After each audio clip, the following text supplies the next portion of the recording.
Là, je pense qu'à ce stade-ci, les gens ont compris qu'on est indépendantiste. Là. Personne qui l'ignore au Québec. Les gens nous offrent leur appui. C'est important pour nous. Ça fait une différence. Nous, on livre de la qualité puis on donne leur juste sur tous les sujets.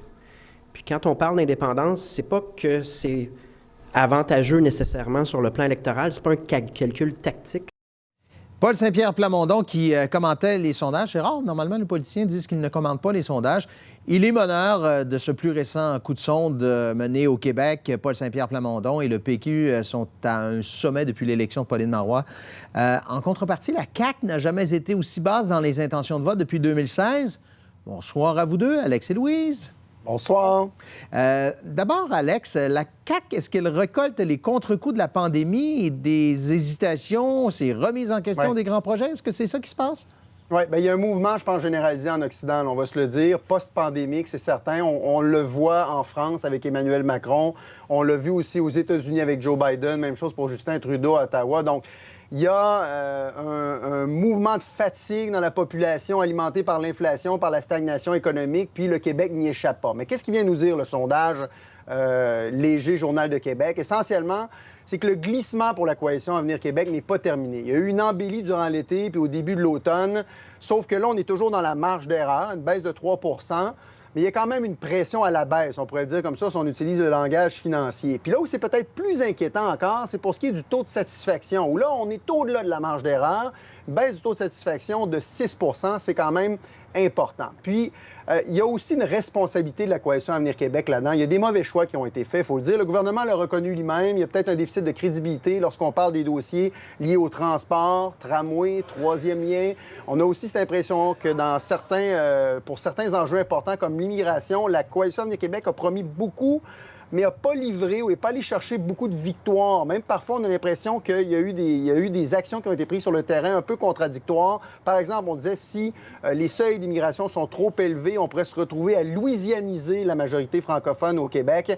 Et pourtant, la coalition Avenir Québec a présidé à une augmentation des seuils comme on ne l'a jamais vu dans les gouvernements libéraux précédents. Donc, qu'est-ce que ça veut dire pour l'avenir? Il y a déjà une pression sur le terrain, des gens qui disent à la mi-mandat, peut-être qu'on doit penser à un remaniement ministériel, sauf que là, il y a des dissensions aussi qu'on pourrait voir dans le caucus. Ça pourrait aussi faire mal.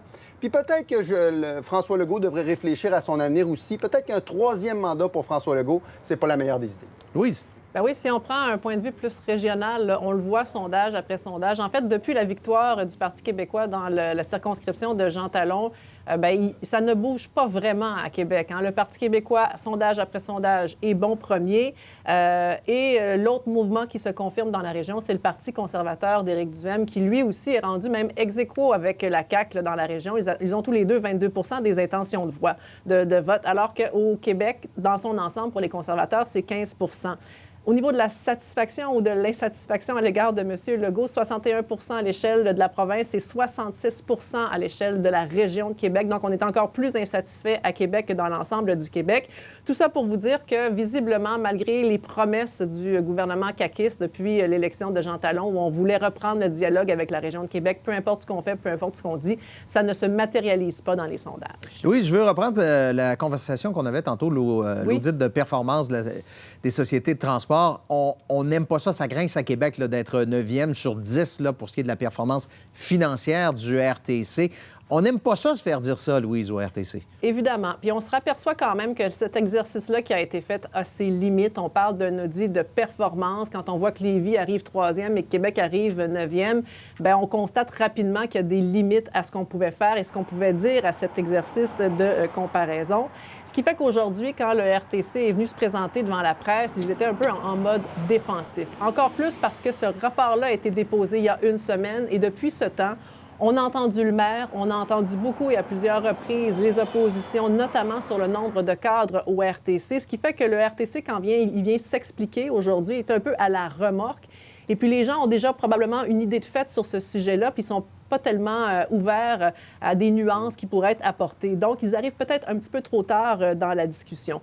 Ce qui n'est pas clair, je trouve, encore aujourd'hui, c'est que, vous savez, les sociétés de transport au Québec ont mis beaucoup d'efforts dans les derniers mois pour participer à l'exercice que le gouvernement du Québec avait imposé, cet audit de performance. Mais ce qui n'est pas clair, c'est qu'après tous ces mois de travail, que les villes et les sociétés de transport ont fait cheminer le gouvernement sur le financement du transport collectif. Et ça, visiblement, on n'a pas beaucoup avancé là-dessus. Un petit mot là-dessus, Alex? Je pense que ce qu'il va falloir garder en tête aussi là-dedans, c'est que le dossier transport à Québec, c'est un dossier qui est très politisé. C'est un dossier qui est partisan. Puis il y a un enjeu de perception dans tout ça. Donc, qu'est-ce que ça va vouloir dire pour les gens qui se questionnent peut-être sur le besoin de financement de la Ville de Québec? Quand on voudra aller chercher du financement pour le RTC auprès des contribuables aussi, puis il y aura cette impression qu'on gère pas bien mes sous. C'est important quand même, la perception pour les enjeux politiques et partisans. Puis là où je me questionnerais aussi, c'est qu'est-ce que ça veut dire pour l'avenir? Pour un projet comme le tramway, par exemple, qui est déjà pas très populaire, il y a peut-être des gens qui vont se dire, si on n'est pas capable de gérer le RTC avec ce qu'on a à l'heure actuelle, pour un plan aussi important de transport structurant comme le plan Cité, qu'est-ce que ce sera?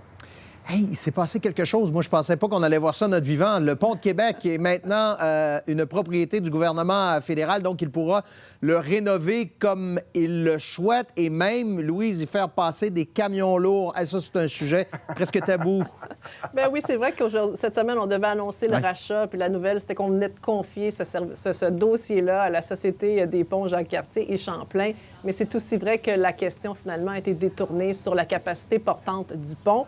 Pour répondre simplement à la question, oui, le pont de Québec est capable d'avoir des camions lourds. Hein. Le problème, c'est la configuration. Il y aurait une voie de trop, la troisième qui a été ajoutée dans les années 90, et c'est à partir de ce moment-là qu'on a retiré les camions. Alors, si on voulait avoir des camions, il faudrait avoir seulement 2 voies. Mais évidemment, on revient encore dans ces discussions techniques à savoir si on peut le faire ou pas le faire. Je pense que la question là, qu'il faut se poser, c'est qu'est-ce que c'est que la sécurité économique qui est utilisée par la CAQ pour justifier un 3e lien? Comment on veut l'utiliser, cet argument-là, aussi dans le débat, quand on voit que dans les 54 dernières années, le pont a été fermé seulement 22 heures, le pont Laporte, là. Donc, est-ce qu'on a vraiment besoin d'avoir une 3e alternative pour les camions lourds? Parce que le gouvernement répète toujours que si on ferme le pont Laporte, on doit aller à Trois-Rivières ou on doit aller à Montréal. Et je pense que là-dessus, on n'a pas fait la démonstration de ce que ça voulait dire, la sécurité économique, pour justifier un 3e lien. Alex?